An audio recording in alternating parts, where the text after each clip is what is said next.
बिकरू हत्याकांड को हुए लगभग 2.5 महीने हो चुके हैं। इस हत्याकांड में 8 पुलिसकर्मी मारे गए थे। कुख्यात गैंगस्टर विकास दुबे तो मारा गया, लेकिन उसके जाने के बाद भी वहां वैसी ही बेचैनी है जैसे पहले थी।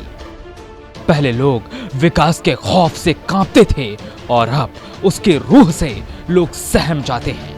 अंधविश्वास से भयभीत ग्रामीण दिन ढलने के बाद विकास के मोहल्ले की ओर नहीं जाते। गांव के लोगों का कहना है कि इन अपराधियों में से किसी का क्रियाक्रम नहीं हुआ। उनकी आत्माएं भटकती हैं, पता भी खनकता है तो शरीर सिहर उठता है। कई लोगों ने तो यहां तक कहा कि उन्होंने विकास का भूत भी देखा है। 2 और 3 जुलाई की रात को यहां हुए नरसंहार के बाद शासन ने उसका मकान बुलडोजर से गिरा दिया था, लेकिन गांव वालों को आज भी खंडहर में तब्दील हो चुके इस घर पर विकास दुबे बैठा दिखाई देता है। हालांकि विकास के टूटे मकान पर 4 पुलिस वालों, 2 पुरुष और 2 महिलाओं की ड्यूटी लगी है, लेकिन ऑन रिकॉर्ड इनमें से किसी ने नहीं कहा कि उन्हें गोलियों की आवाजें सुनाई दी या विकास के भूत को देखा है।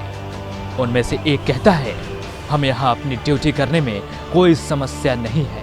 इससे ज्यादा वह कुछ भी कहने से मना कर देता है। जैसा कि गांव के पुजारी मानते हैं कि अगर किसी के असमय मौत होती है तो ऐसी बातें लाजमी है। विकास दुबे के मामले में ना तो उसका अंतिम संस्कार ठीक से हुआ, ना ही उसके बाद के क्रियाक्रम। एनकाउंटर में मारे गए उसके साथियों के साथ भी ऐसा ही हुआ, इसलिए उसकी आत्मा का भटकना कोई बड़ी बात नहीं है। बहरहाल इसे अंधविश्वास कहें या फिर कुछ और, लेकिन सच्चाई यही है कि भले ही विकास दुबे और उसके गैंग का पुलिस ने सफाया कर दिया हो, लेकिन विकास दुबे ने दशकों तक जो दहशत लोगों के दिलों में फैलाई, वो आज भी खौफ के रूप में जिंदा है।